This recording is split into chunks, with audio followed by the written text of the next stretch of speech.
안녕하세요. 한류 신과 해외 반응을 소개하는 한류 클래스 TV입니다. 오늘은 폭삭 속았다 지금까지 가장 많이 시청된 K-드라마 분석이란 제목의 스페인어권 기사를 살펴보고 이 드라마에 여전히 열광하는 스페인어권 남미 시청자 반응까지 살펴보겠습니다. 폭삭 속았다의 신드롬은 아직 끝나지 않았나 봅니다. 특히 이 드라마는 스페인어권에서 열기가 식지 않고 있습니다.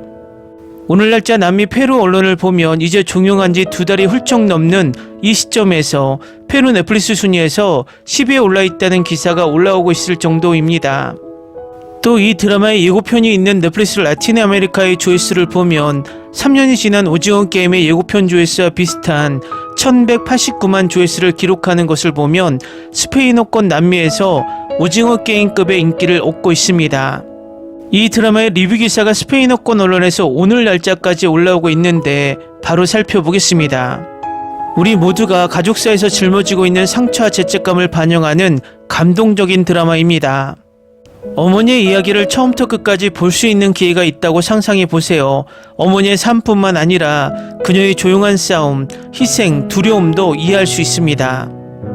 그녀가 당신에게 한 번도 말한 적 없는 상처 하나하나에 대해 울고 당신이 그녀를 판단하여 그녀에게 준 고통에 대해 그녀가 울고 있는 모습을 지켜보는 것. 그녀도 당신처럼 처음으로 그런 고통을 겪고 있다는 것을 이해하지 못하고 판단한 것입니다. 이는 한국 드라마에서 남긴 많은 성찰 중 하나입니다. 이 이야기는 성장하는 것이 때로는 부모님을 옛날의 아이로 바라보는 법을 배우는 것을 포함한다는 것을 상기시켜줍니다. 이 이야기는 어머니, 아내, 딸, 남편, 부자든 가난한 사람이든 누구나 공감할 수 있는 이야기입니다. 이 작품은 흥미로운 줄거리를 특징으로 할 뿐만 아니라 삶의 단순함이라는 관점에서 복잡한 문제를 다루어 완벽한 균형을 이루고 있습니다. 이 드라마는 2025년 3월 7일에 첫 방영되어 수천만 명의 시청자에게 큰 반향을 불러일으켰을 뿐만 아니라 전 세계적인 현상이 되어 넷플릭스에서 몇 주 동안 누적 5억 시청 시간을 넘기며 2025년 현재 전 세계 1위 드라마가 되었습니다. 이 드라마는 5월 5일 한국에서 열린 제61회 백상예술대상에서 8개 부문 후보에 올랐는데 그중 4개 부문에서 수상했고 그중 올해의 드라마상을 수상하기도 했습니다. 이 이야기는 제주도를 배경으로 한 주인공 애순의 이야기로 우리는 그녀의 인생이 시작부터 끝까지 이어지는 과정을 따라갑니다. 우리는 그녀가 어린 나이에 어머니를 잃고 위대한 신이 되겠다는 꿈이 점점 좌절되는 것을 보며 울고 그녀의 날개를 꺾어버리는 성차별 사회에 맞서는 모습을 봅니다. 제주도에선 여자보다 소가 낫지 광예는 체념과 슬픔이 뒤섞인 어조로 말을 되뇌었습니다. 마치 그 말이 그녀의 영혼에 새겨진 듯 했습니다. 이 표현은 가혹하게 들리지만 소가 착취, 감금, 소비 대상으로의 전락을 상징하는 맥락에서 보면 의미가 있습니다. 가슴 아픈 것은 착취당하는 동물이 되는 것이 다른 사람들의 눈에는 적어도 유용해 보이고 존재가 끊임없이 축소되는 여성이 되는 것보다 낫다는 것입니다. 하지만 애순의 발언은 개인에게만 국한되지 않습니다. 이는 집단적 상처를 반영합니다. 단지 여성으로 태어났다는 이유만으로 꿈이 시들어버린 수많은 여성의 상처입니다. 그녀의 이야기는 우리에게 어려운 질문을 던집니다. 왜 여성이라는 것은 여전히 더 많은 장벽, 더 많은 침묵, 더 많은 희생을 짊어져야 하는가? 우리는 언제까지 꽃피울 수 있는 것을 억누르는 패턴을 반복할 것인가? 다음은 여전히 이 드라마에 열광하는 스페인어권 시청자 반응입니다. 아름다워요. 감정의 롤러코스터. 처음부터 끝까지 놀라운 K-드라마.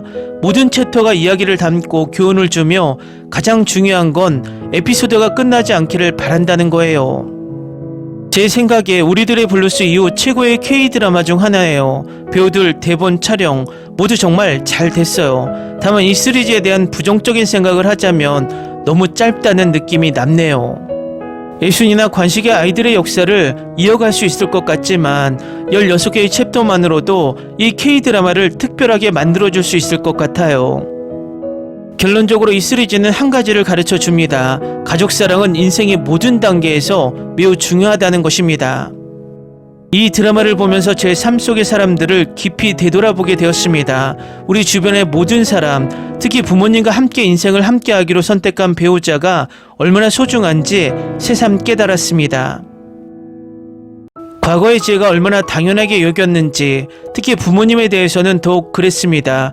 이제야 부모님이 저를 위해 해주신 모든 작은 것들에 감사하지 못했던 제 모습을 깨닫게 되었습니다. 이 드라마는 지금 이 순간, 제 인생의 사랑과 함께하는 이 순간들을 더욱 소중히 여기게 해주었습니다. 그가 우리 관계에 얼마나 많은 노력을 기울였는지, 그리고 그런 사랑을 가질 수 있다는 것이 얼마나 행운인지 깨닫게 해주었습니다. 무엇보다도 강력한 교훈을 얻었습니다. 절대 늦지 않았다는 것입니다. 사랑하는 사람들에게 감사하는 마음을 갖는 데는 절대 늦지 않았습니다. 그들과 함께하고 그들 곁에 서고 그들이 우리에게 준 사랑의 일부라도 되돌려주는 데에는 절대 늦지 않았습니다. 우리가 아무리 나이가 들어도 부모님은 언제나 우리의 부모님이고 우리는 부모님 눈에는 언제나 그들의 자식일 것입니다. 부모님의 사랑은 변함없고 끝이 없습니다. 우리가 할 수 있는 최소한의 일은 온 마음을 다해 그들을 사랑하는 것입니다. 저는 한국 드라마 팬이 아닙니다. 제 아내가 같이 보자고 했고 저는 좋아요 봅시다라고 했습니다. 제가 본 것 중 가장 좋다는 것을 말할 수 있습니다. 저는 한국이나 남미 가족들이 5에서 90년대에 직면한 문제에 관해서는 크게 다르지 않다고 추측할 수 있습니다. 어떤 드라마도 저를 이렇게 매료시킨 적이 없습니다. 이것은 제가 몇 년 만에 본 걸작입니다. 제가 본 모든 한국 드라마는 주로 부자 남자나 부자 여자의 사랑 이야기를 중심으로 전개되지만 이것은 다른 것입니다. 여러 면에서 마음을 울릴 것입니다. 이 세대의 여성과 남성이 꼭 봐야 하고 그들의 조상이 겪었던 일을 이해해야 합니다. 보기 전에는 이 시리즈가 마음에 들지 않을 거라고 생각했었고 친구가 모녀 관계에 대한 이야기라고 하더군요. 저는 어머니 항상 복잡하고 어려운 관계를 유지해왔고 35살인 지금도 어머니가 일으킨 트라우마에서 벗어나려고 애쓰고 있어요. 무조건적인 성숙한 사랑이라는 카드를 노골적으로 꺼내는 영화나 드라마는 싫어요. 이 시리즈도 대부분처럼 험하고 억지스러울 거라고 생각했는데 정말 틀렸어요. 정말 걸작이에요. 매회마다 웃음이 터져요. 모든 캐릭터가 믿을만하고 공감을 불러일으키고 출연진, 연기, 음악, 스토리텔링, 전체적인 완성도까지 완벽해요. 제 삶에 사랑과 함께하는 지금의 삶에 더욱 감사하게 되고 아버지가 매일 저에게 사랑을 보여주기 위해 얼마나 노력했는지 깨닫게 돼요. 제가 어머니 때문에 늘 후회했던 것들에 대해 새로운 시각을 갖게 되고 어머니의 한계를 이해하면서 어머니에 대한 원망에서 벗어나는 것 같아요.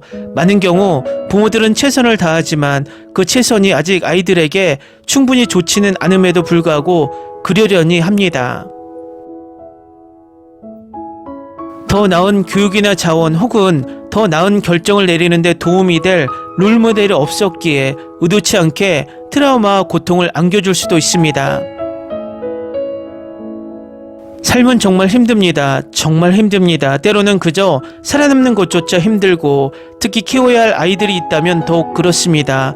이해하고 용서하고 앞으로 나아갈 때입니다. 아이와 박보검에게 큰 박수를 보냅니다. 정말 멋진 연기였습니다. 댓글 반응 잘 보셨나요? 폭삭 속았다 소식을 그만 전하고 싶어도 끝없이 올라오는 리뷰 기사와 반응들 때문에 끊을 수가 없습니다. 이 드라마는 그야말로 너무나 과소평가되었으며 전세계 시청자들은 이 드라마에 명작 걸작의 수식어를 계속 붙여가며 극찬의 댓글을 계속해서 쏟아낼 듯 보입니다. 한류 클래스 TV는 한류 외신과 해외 반응을 꾸준히 쫓아가 보겠습니다. 재밌게 잘 보셨나요? 여러분의 구독, 좋아요, 댓글, 알림 설정은 컨텐츠 제작에 큰 힘이 됩니다. 그리고 항상 하시는 일마다 대박 나시고 행복하시길 바랍니다.